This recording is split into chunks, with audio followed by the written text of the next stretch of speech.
Hey everyone, so I woke up this morning and discovered that GivEnergy have updated the iOS app. So after playing with it for a few hours, it seems to be a huge improvement on the existing one. So I thought I'd make a quick video to show you what it looks like. So just for reference, I'm running an iPhone 13 mini. So this is what it looks like when it comes up on that particular phone. So when you launch the app, you're presented with this home dashboard. And the first thing you notice is that the background color is no longer black, it's become white, and the icons along the bottom have all changed. So kind of some of the key things are GivEnergy have secretly announced or maybe leaked that they are going to produce an EV charger. So the app now has some provisions to pair an EV charger with it, and on their website they have a document they're showing that the EV charger is coming, but there's no further details about it. Also, the settings page has moved from the buttons along the bottom to a separate button on the top right. So let me kind of whip through all the menus for you and show you what we've got. So first of all, if I start with the Hamburger on the top left, what this does is just takes you to a few very basic settings. It's got the serial number of my GivEnergy system here. It says that smart plugs are coming soon. I'm not entirely clear what this is. Is it literally those kind of smart plugs that you would put onto your fridge or something, and you're going to see these kind of separate energy sources being consumed via the kind of display on the home screen? That would be kind of useful, but I don't really know. There's no information available on that yet. If you want to leave feedback, you can now do this through the app, so I think this is quite good. Generic feedback, reporting a problem, or requesting a feature. So I've already fiddled around with these things and kind of made a few suggestions, which I don't see provision for yet. Other than that, you've got preferences. So this is literally, the only option you've got here is if you want to see the energy flow in watts or in kilowatts. So you might recall the previous version of the app when they did an update, I think it was about a month ago, early April or something, they switched it from kilowatts to watts. So it took a bit of getting used to, but I preferred seeing the additional granularity. Now they've given you a setting here, so you can tweak it to your own preference. But there is nothing else in this setting in this preferences page.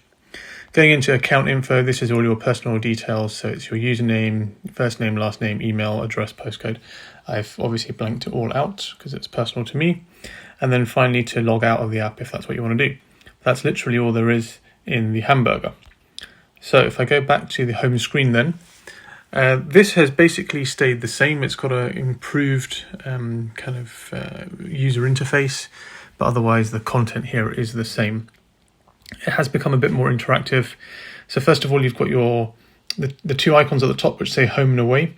So if you're connecting to the app while you're on the same Wi-Fi network that your inverter is connected to, then after a few seconds it will detect that and switch to home mode. And basically that means all the data on here is refreshing every 10 seconds. So if I swipe down, you'll see that it says last updated 1 second ago, and these are literally current readings for my system. If you're looking at the app, if you're running on your kind of data service from your network provider, or you're somewhere else on somebody else's Wi-Fi, then it will be in away mode, and then this data will only refresh once every 5 minutes. That's the difference. So at this moment, it's a bit of a gloomy day here in the UK. So my solar array is producing about 2.3 kilowatts. 672 is going into the house to kind of service computers and all those things on standby. 1.6 kilowatts is going into charging my battery, and there's a tiny amount kind of going to the grid. My battery is currently at 81%. And what they've done in this update is they've made all these icons clickable. So if I click on the yellow icon at the top for my solar production, the 2,590 watts, I get some more information to say that the solar array has generated 9.47 kilowatts today, and 3.78 has gone into powering the house, 5.32 has been put into the battery, and 0.37 has been exported to the grid. So keep in mind the battery can't ramp up and ramp down quick enough to react to the solar production, and so the grid is used as a buffer. So that's what that 0.37 is all about. When I compare these numbers to my N-phase system, which is what I have to convert the DC power to AC, the generation figure is a little bit lower. Not by much, but a little bit lower. Personally, I think I trust the Enphase system more. I think these discrepancies are simply in the quality and the calibration of the CT clamps between the different brands. But nevertheless, it's precise enough. So this is a really interesting view that they've given here, really useful to see how all this power is moving around. I can do the same thing by clicking on other icons here. So if I click on the home icon, it's saying overall today my house has used 7.66 kilowatts. 3.78 came directly from the solar panels. 3.81 has been the battery discharging. So this would be during the overnight hours when the battery was charged up yesterday. And then there's a tiny amount of power coming from the grid into the house. Like I just said, that is just ramping up and ramping down. If I click on the battery icon, it's saying today 5.32 kilowatts has been put into the battery. None of that has come from the grid today, and all of it has come from our solar generation.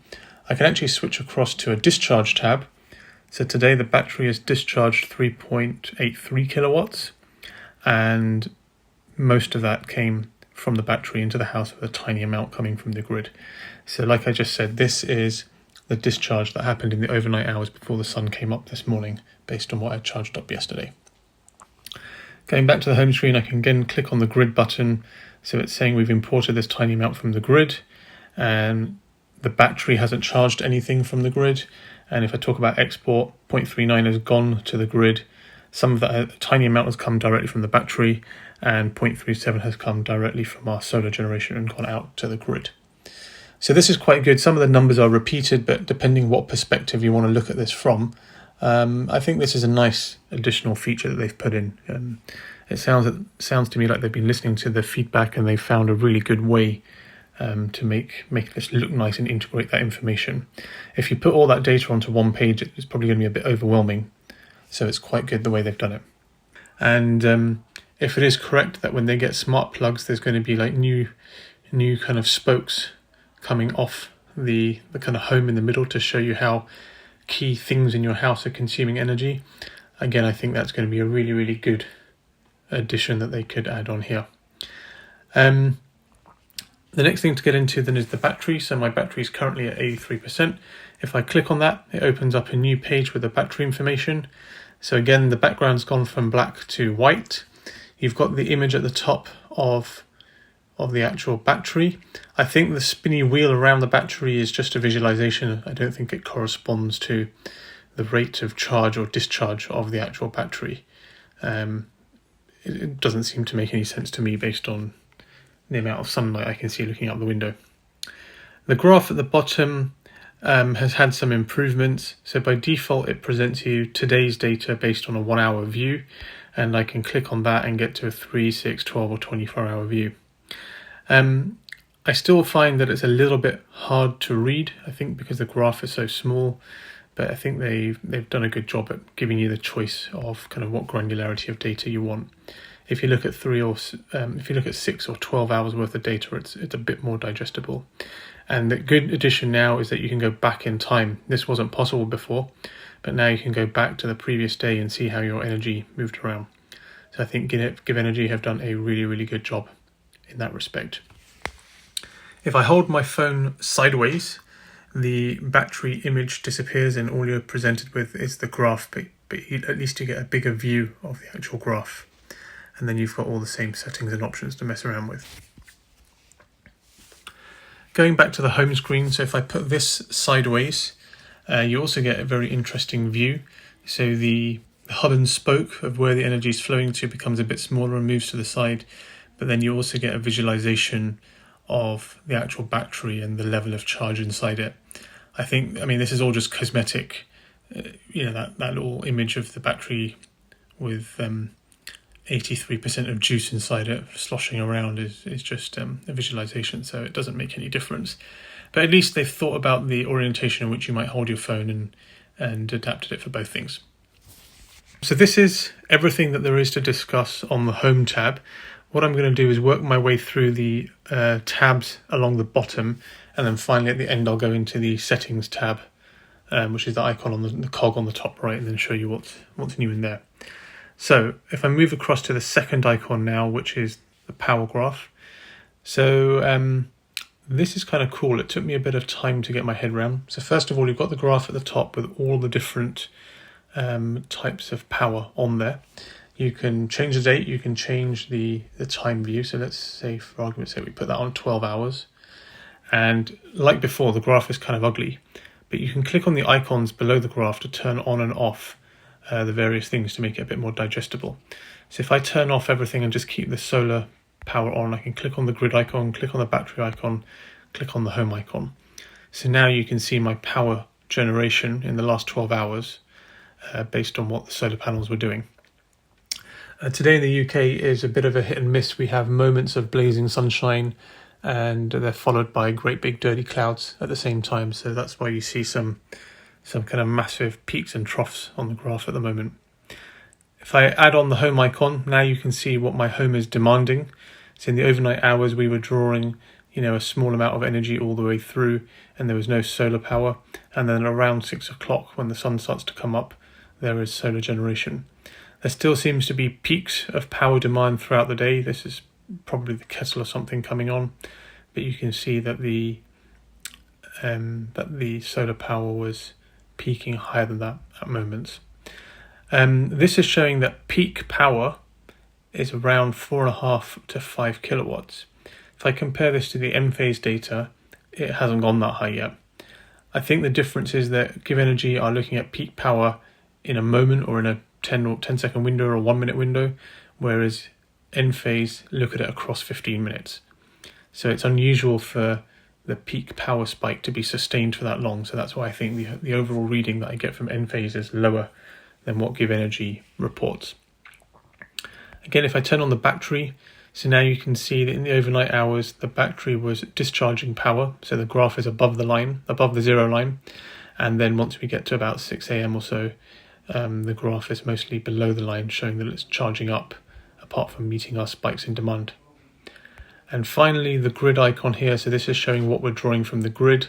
So you can see that basically overnight we're almost the whole day so far, we are flatlining and drawing nothing apart from meeting these odd spikes that we seem to have. And I think those odd spikes relate to the way the sun is today, like poking in and out of the clouds. And it means that the battery cannot charge up and down quick enough, so it's using the grid as a buffer. Looking at the data towards the bottom then, so it's saying our peak power generated today is 5.121 watts or 5.1 kilowatts. We've consumed 6.1 kilowatts. Our battery has charged at a peak rate of 2.9 kilowatts. It's discharged at a peak rate of 3.3 or 3.4 kilowatts. From the grid, the most we've drawn in a moment is 1.568 kilowatts, and the most we've exported in a moment is 1.457. So remember, this is peak power, so this is just a snapshot at a moment. It's not like the sum of what we've done in a day. But basically, this is all the data there is on the power graph. So the graph I'm not so bothered about because it's a bit hard to read it. It's nice if you want to home in on something, if you're troubleshooting a problem perhaps. But I do like the peak power data at the bottom. That is particularly useful. And I can cycle to previous days and it gives me the previous day's numbers as well. So that's interesting data. If I can get an API to connect to this thing and download it, that'll be really, really cool. Okay, next I'm going to skip to the graph icon. I'm going to come back to the big play button at the bottom afterwards.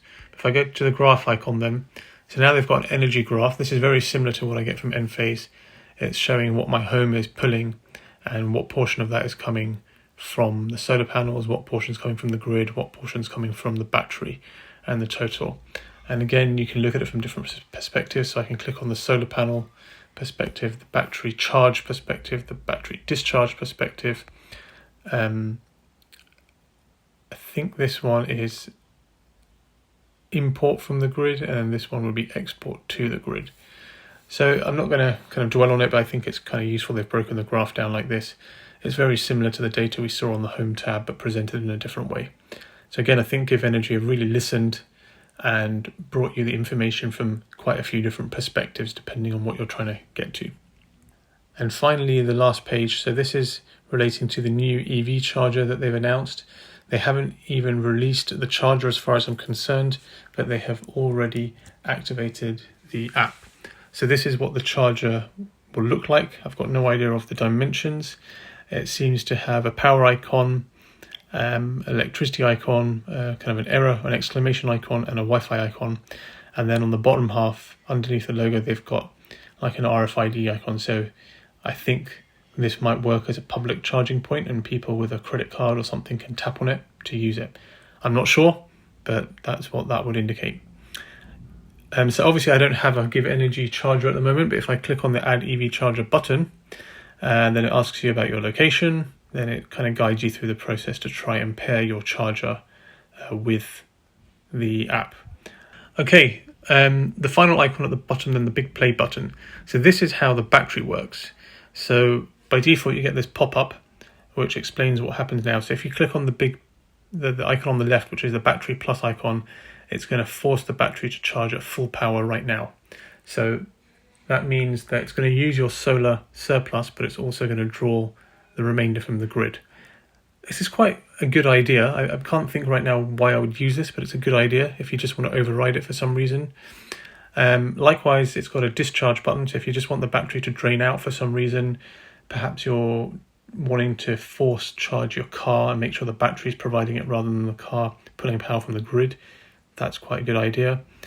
Then there's the pause button, which just stops the battery from charging or discharging, so it's like it wasn't ever there. All your power is going to be provided by the grid or from your solar panels, and then a resume button to get it to go back into normal operation. So if you can remember what those icons mean, then you can press the do not show button again. Otherwise, I'm just going to press close because I quite like this reminder.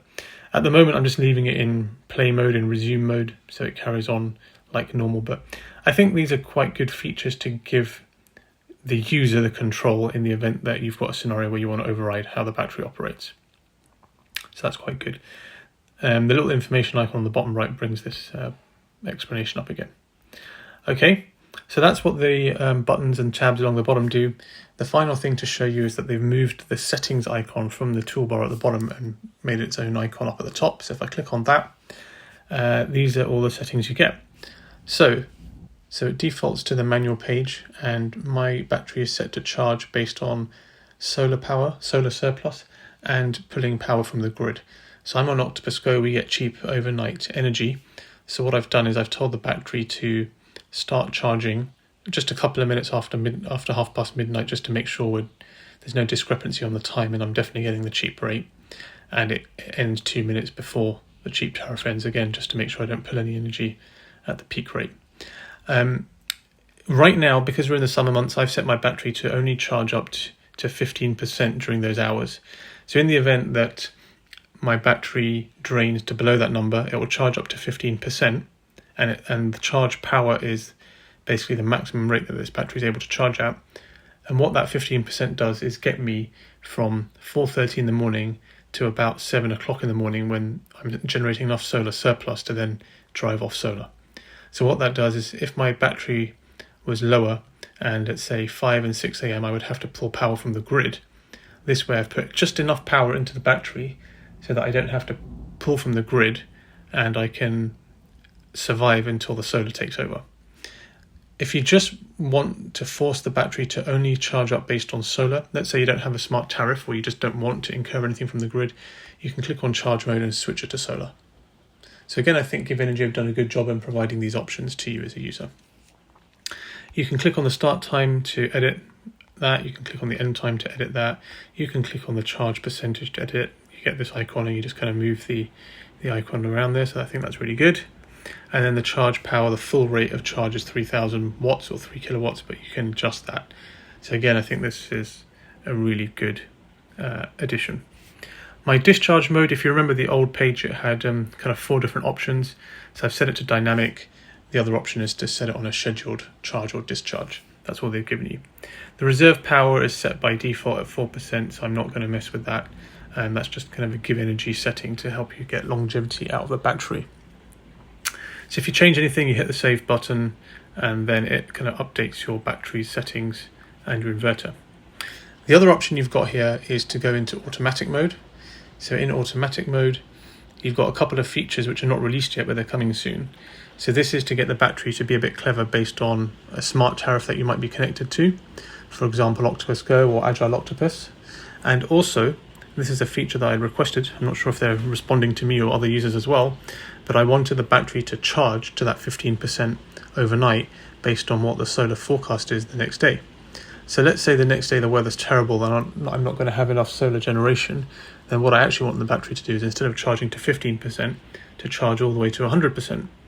But I don't have to come in the app every day having looked at the forecast and then fiddle with these settings. I want the app to be connected to my local weather and kind of make some sort of decision or assumption by itself.